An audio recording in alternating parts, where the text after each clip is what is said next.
Assalamualaikum warahmatullahi wabarakatuh. Salam sejahtera untuk kita semua. Saya Sumasno Hadi, dosen bidang filsafat pada program studi pendidikan seni pertunjukan, Fakultas Keguruan dan Ilmu Pendidikan, Universitas Lambung Mangkurat. Pada prodi ini saya ditugaskan mengajar beberapa mata kuliah bidang filsafat dan musik, seperti filsafat pendidikan, apresiasi dan kritik seni, ilmu harmoni, juga sejarah musik. Pada tayangan ini saya akan menjelaskan salah satu mata kuliah yang saya ampu tersebut, yaitu apresiasi dan kritik seni. Adapun tayangan ini terdiri dari dua bagian. Yang pertama, saya akan menjelaskan bagaimana saya menyampaikan materi, berinteraksi, serta menilai pembelajarannya. Bagian ini juga sering dikenal sebagai DIA atau Delivery, Interaction, dan Assessment Pembelajaran. Pada bagian kedua, saya akan menunjukkan bagaimana situasi perkuliahan tersebut melalui cuplikan-cuplikan rekaman perkuliahan yang saya lakukan selama ini. Baik, kita masuk pada bagian pertama. Pada bagian ini saya akan menjelaskan 7 elemen penting pembelajaran pada mata kuliah apresiasi dan kritik seni. Di antaranya 1, deskripsi singkat mata kuliah, 2, kemampuan yang diharapkan, 3, materi pembelajaran, 4, sistem atau moda pembelajaran, 5, metodenya, 6, bentuk interaksinya, dan terakhir 7, bagaimana saya menilai pembelajarannya. Mengenai deskripsi singkat mata kuliah ini, mata kuliah apresiasi dan kritik seni adalah mata kuliah yang membekali mahasiswa pengetahuan dasar tentang seni atau estetika yang dapat digunakan untuk menyusun apresiasi kritik seni, dalam hal ini spesifik pada penulisan kritik seni yang dapat dipublikasikan pada media-media yang relevan. Mengenai kemampuan yang diharapkan atau CPMK mata kuliah ini telah disusun dengan mengacu pada capaian pembelajaran lulusan program studi atau CPL Prodi. Dari CPL Prodi tersebut, maka 2 rumusan CPMK mata kuliah ini adalah: 1, mahasiswa mampu mengapresiasi karya seni berdasarkan pengetahuan dasar estetika atau filsafat seni. CPMK kedua, mahasiswa mampu menyusun dan mempublikasikan tulisan kritik seni dan dipublikasikan pada media yang relevan.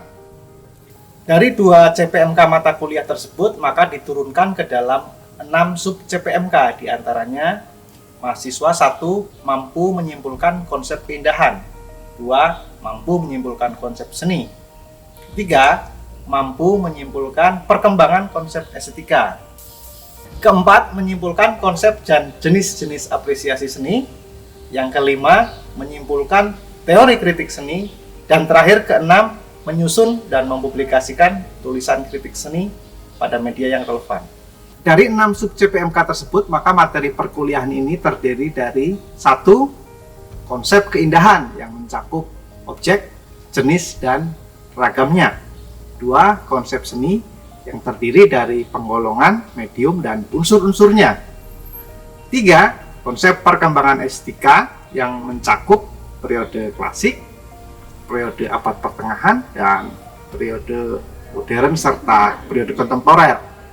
Yang keempat, konsep dan jenis apresiasi seni yang mencakup apresiasi seni empatis, apresiasi seni estetis, dan apresiasi seni kritis. Kelima, teori kritik seni yang mencakup konsep, bentuk, syarat, dan jenis-jenis kritik seni. Terakhir, materi tentang penyusunan dan publikasi yang dapat dipublikasikan pada media yang relevan. Pada pelaksanaan pembelajarannya, ke-6 materi tersebut saya sampaikan menggunakan sistem pembelajaran langsung, direct instruction, sekaligus tidak langsung, indirect instruction, berbasis SCL atau Student Centered Learning. Artinya, mode pembelajaran yang saya laksanakan adalah mode pembelajaran blended learning. Mode ini dilaksanakan selama 16 kali pertemuan menggunakan metode pembelajaran yang relevan, seperti ceramah, diskusi, tanya jawab, dan penugasan. Berdasarkan sistem atau moda pembelajaran tersebut, maka bentuk interaksi perkuliahan ini adalah hybrid learning. atau pembelajaran bauran, yaitu bauran antara pembelajaran tatap muka klasikal dengan pembelajaran virtual atau online. Adapun pembelajaran virtualnya saya sampaikan baik secara sinkronis maupun asinkronis dengan menggunakan beberapa platform digital yang relevan seperti media WhatsApp, YouTube, Google Meet, serta Zoom Meeting. Mengenai penilaian mata kuliah ini, saya menggunakan teknik non-tes dengan 4 komponen penilaiannya, yaitu 1 partisipasi kelas, 2 tugas terstruktur, 3 ujian tengah semester, dan 4 ujian akhir semester. Keempat komponen tersebut mengacu pada indikator di masing-masing rubrik penilaiannya. Adapun indikator partisipasi kelas berupa rubrik checklist observasi, keaktifan atau partisipasi di dalam kelas. Indikator tugas terstruktur berupa rubrik unjuk kerja dalam bentuk 4 rangkuman materi perkuliahan dan 1 laporan publikasi tulisan. Indikator ujian tengah semester berupa rubrik jawaban esai, dan indikator ujian akhir semester berupa rubrik tulisan atau makalah kritik seni. Kita beralih pada bagian kedua tayangan ini. Pada bagian ini saya akan menunjukkan bagaimana situasi interaktif perkuliahan yang telah saya laksanakan selama ini, yaitu melalui cuplikan-cuplikan rekaman perkuliahan. Selamat menyaksikan. Oke, jadi intinya itu bahwa estetika itu kemudian menjadi bersifat ilmiah karena menjadi cabang-cabang ilmu pengetahuan. Maka kalau di sini pertunjukan ilmu dance gitu misalnya atau seni tari yang menjadi sebuah disiplin ilmu yang ilmiah, sama kedudukannya dengan biologi misalnya, tidak ada bedanya karena dia memenuhi syarat-syarat standar ilmiah. Jadi itu saya menggambarkan wilayah. Nah, kita sebenarnya harus memasuki kedua-duanya, baik segi konsep-konsep dasar tentang keindahan dan seni sekaligus juga berhak mengenai bagaimana wujudnya keindahan dan seni di dalam sebuah media, bisa musik, tari, lukis, puisi. Itu maksud saya kita akan memahami wilayah kajian estetika. Ada pertanyaan?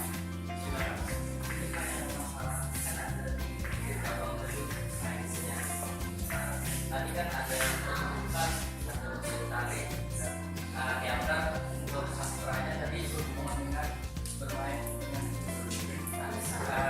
kalimat tadi Pak coba. Nah kalau misalnya dipadukan antara keduanya itu termasuk di mana Pak? Yang baru. Oke, pertanyaan yang tidak sulit. Gabungan dari segala unsur seni yang paling kompleks, paling modern saya kira adalah sinematografi, film. Ada unsur semuanya di sini. Prinsip karya seni pada estetika modern itu yang kuat adalah melihat bahwa karya seni itu berhubungan dengan ungkapan atau ekspresi batin seniman ya. Oleh karenanya estetika modern bersifat subjektif. Ini bertolak belakang dengan estetika tradisional yang mengedepankan sifat rasional ya. Jadi pada estetika modern rasionalisme sudah mulai ditinggalkan tapi masuk ke dalam subjektivitas individu, khususnya seniman, sehingga disebut subjektif ya. Dan salah satu hal yang menjadi tolok ukur estetika adalah taste atau selera. Nah ini yang kita dapatkan sampai sekarang ya. Kalau kita bicara seni biasanya kan bicara taste, selera. Tapi kalau dalam istilah bahasa Indonesia sebenarnya tepatnya bukan selera tapi cita rasa gitu ya. Cita rasa berhubungan dengan pengalaman subjektif yang merasakan. Baik, kemudian pada abad modern posisi seniman karena tadi yang penting adalah pengalaman batin seniman, maka seniman kemudian posisinya dianggap sebagai subjek yang menentukan, subjek yang luar biasa atau subjek yang jenius. Jadi seniman itu mendapatkan posisi yang semakin kuat di masyarakat pada abad ini, sehingga anggapan-anggapan bahwa seniman itu jenis orang yang spesial, orang yang jenius, orang yang berbeda dan seterusnya itu terjadi ya di abad modern ini. Posisi seniman semakin kuat gitu ya. Hari ini saya akan melanjutkan materi kita. Terakhir saya memberikan materi kalau tidak salah mengenai keindahan kaitannya dengan estetika ya, prinsip-prinsip keindahan. Lalu kemudian saya sudah membahas bagaimana estetika di abad klasik atau abad kuno gitu ya. Nah, saya hari ini akan melanjutkannya pada estetika abad pertengahan, lalu ya itu dulu sampai abad pertengahan. Nah, nanti pada sesi selanjutnya akan saya lanjutkan ke estetika modern. Nah, untuk membahas estetika abad pertengahan, kita lihat lagi untuk mengkaitkannya bahwa estetika klasik itu memiliki prinsip-prinsip atau nilai-nilai yang kuat begitu ya. Kita sudah membahas mimesis, bersifat rasional, lalu fungsional. Jadi kalau mau diringkas, estetika klasik itu keindahan di masa itu harus berhubungan dengan 3 hal, yaitu kegunaan, bentuk, lalu fungsi. Jadi sebuah karya atau objek itu bernilai indah, disebut indah. Kalau sekarang kita sebut bernilai seni, harus memiliki 3 hal itu. Barang itu harus ada gunanya, lalu bentuknya itu jelas, yang ketiga ada fungsi. Jadi itu estetika klasik ya, atau barangkali bisa kita sebut estetika tradisional. Nah, bagaimana perkembangannya pada masa selanjutnya yang kemudian disebut estetika abad pertengahan? Perlu saya garis bawahi, pembahasan kita sebenarnya basisnya adalah sejarah estetika yang terjadi di Eropa ya, jadi supaya nanti tidak salah pemahaman. Estetika abad pertengahan di Eropa itu bisa kita lihat rentang waktunya dari abad ke-8 sampai abad 16. Jadi yaitu tahun 700-an sampai tahun 1500. Sekitar 7 abad gitu ya. Bagaimana estetika abad ini? Meneruskan prinsip estetika klasik, artinya masih punya nilai-nilai yang ditonjolkan, yaitu nilai rasional dan fungsional misalnya. Tapi penonjolan yang lain juga terjadi di abad ini, yaitu masuknya nilai-nilai spiritualistik. Oke, saya akan mengajak untuk memahami apa itu apresiasi seni dengan fenomena kita terhadap karya seni gitu ya. Jadi kita coba bayangkan kita mengamati karya seni. Di dalam gambar ini nampak 3 orang yang melihat pameran lukisan gitu ya. Kalau dilihat dari bentuk lukisan yang diamati mereka, itu adalah lukisan-lukisan yang temanya itu tentang titik-titik atau bulatan-bulatan gitu ya. Ada 6 kotak yang di dalamnya ada titik ya, kotak itu bingkai lukisan ya, barangkali begitu. Nah,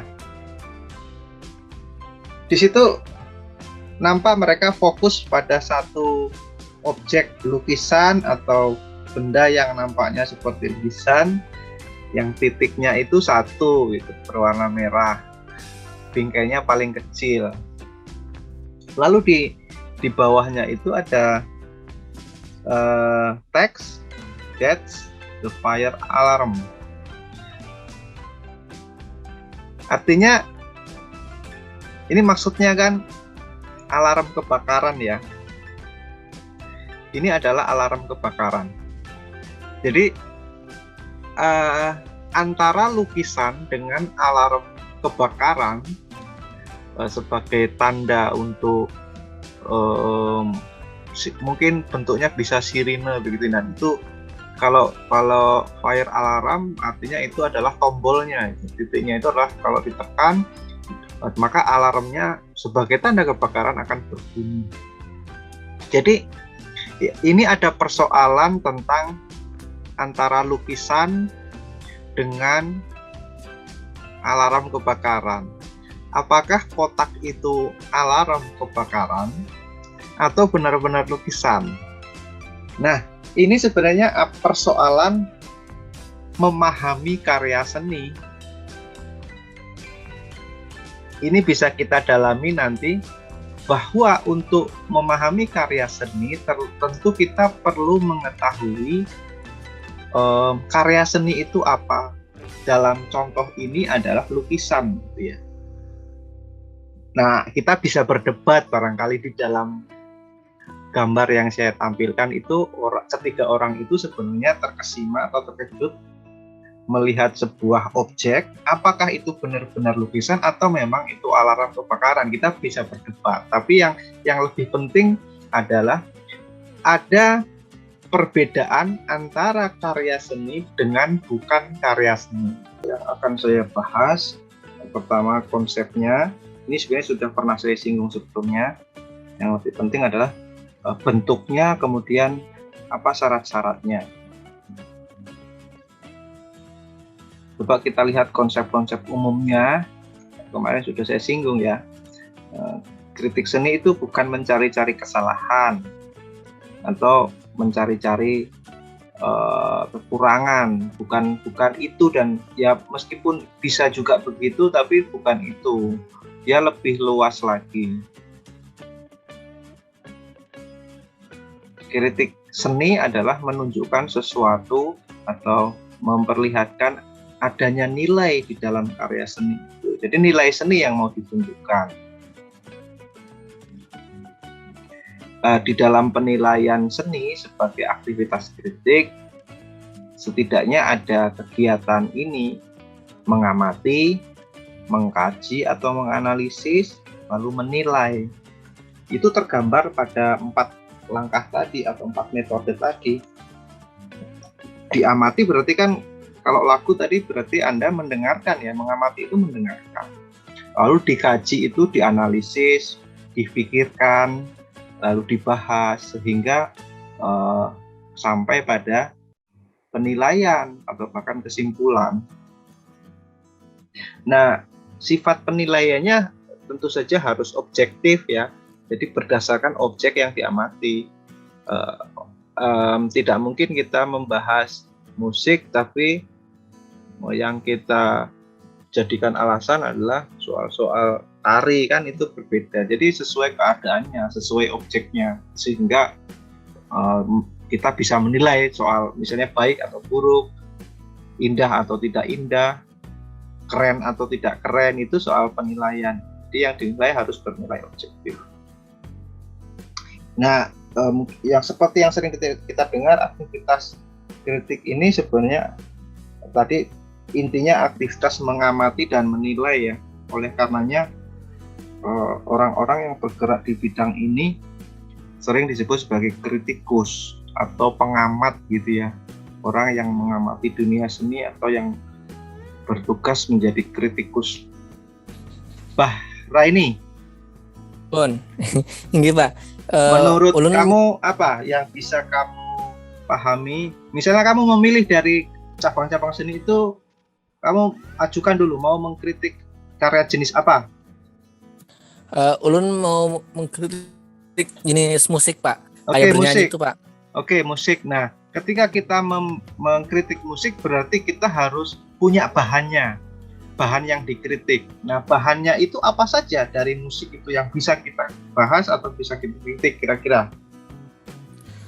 Misalkan dari lagu Banjar kayak Selamat Datang di Banjarmasin. Itu Ya. Pak yang dikritik pertama kan dari pembawaan, kayak suaranya lembut atau misalnya ada fales. Nah, itu Pak yang untuk kritiknya Pak. Oke, dari sisi vokal ya. Ya, Kalau nggih, Pak, soal dari sisi vokalnya, Pak. soal fales mungkin itu berarti kan persoalan nada, mungkin Nggih. persoalan bagaimana nadanya, seperti apa bunyinya, pitch-nya bagaimana dan seterusnya. Oke, itu kan soal nada ya. Lalu apalagi selain itu? Kalau lagunya lagu Selamat Datang di Banjarmasin, apa saja yang bisa dibahas di situ?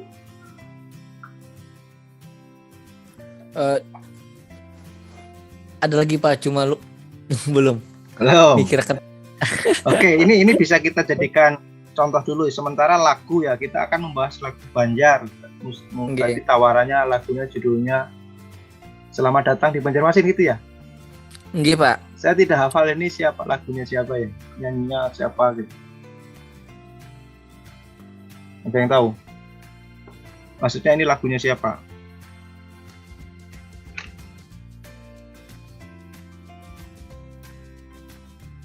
Ada yang mau menambahkan? Ini tadi lagunya siapa? Yang kamu Iya, maksud? lupa namanya ulun. Pokoknya keganangan tuh, nah apa tuh, siapa yuk, lupa ulun nah, belum Tommy Keganangan gitu ya. Nggih, Tommy Keganangan yang lagu Selamat Datang kalau di Banjarmasin gitu. nggih.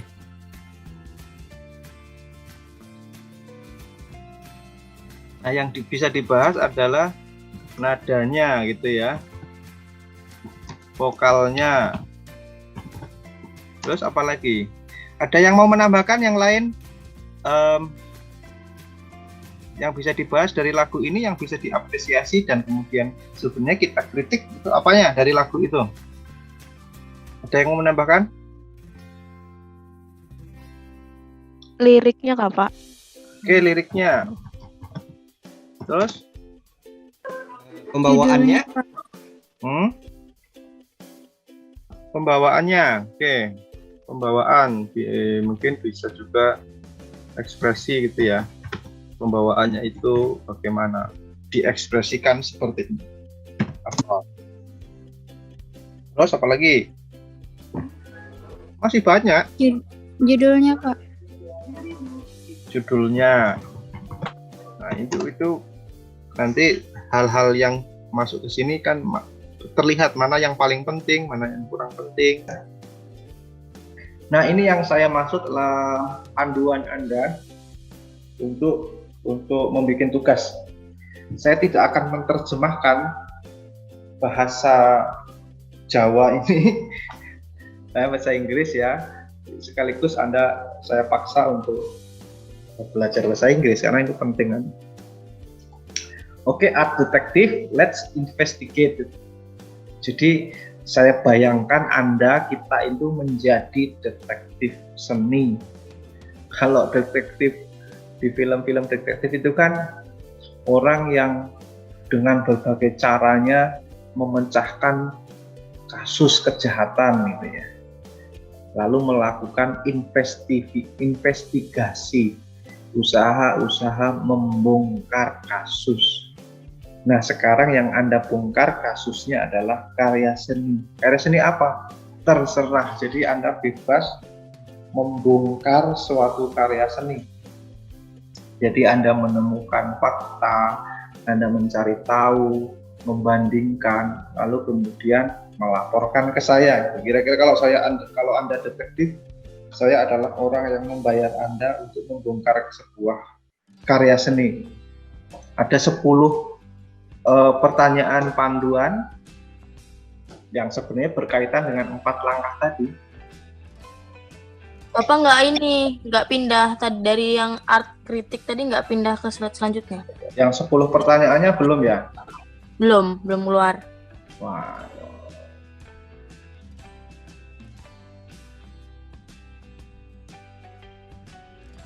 Coba saya ulangi. Sudah? Sudah. Oke, art detective, let's investigate. Ya. Jadi saya tugaskan untuk menjadi detektif karya seni. Untuk membongkar kasus seni gitu ya. Ini 10 pertanyaan panduan yang bisa Anda dijadikan dasar untuk kerja. What do you see? What do you think is happening in this piece of art? What materials do you think the artist used to make this piece of art? Does this piece of art remind you of anything? What question do you have about this piece of art? Dan seterusnya, bla bla bla bla. Ini untuk membantu menjawab atau melakukan investigasi ini adalah ya pertama-tama Anda memilih kasus ya. Saya tidak memberikan daftar kasus ke Anda. Anda pilih sendiri. Yang suka musik ya sebaiknya membongkar kasus musik atau membongkar karya musik. Musik apapun, yang suka tari ya tari, yang teater ya teater, yang seni rupa ya seni rupa, sastra boleh gitu, karena sastra juga karya seni. Demikianlah sajian tayangan ini dapat menggambarkan perihal mata kuliah apresiasi dan kritik seni. Terima kasih atas perhatiannya. Akhir kata, wassalamualaikum warahmatullahi wabarakatuh.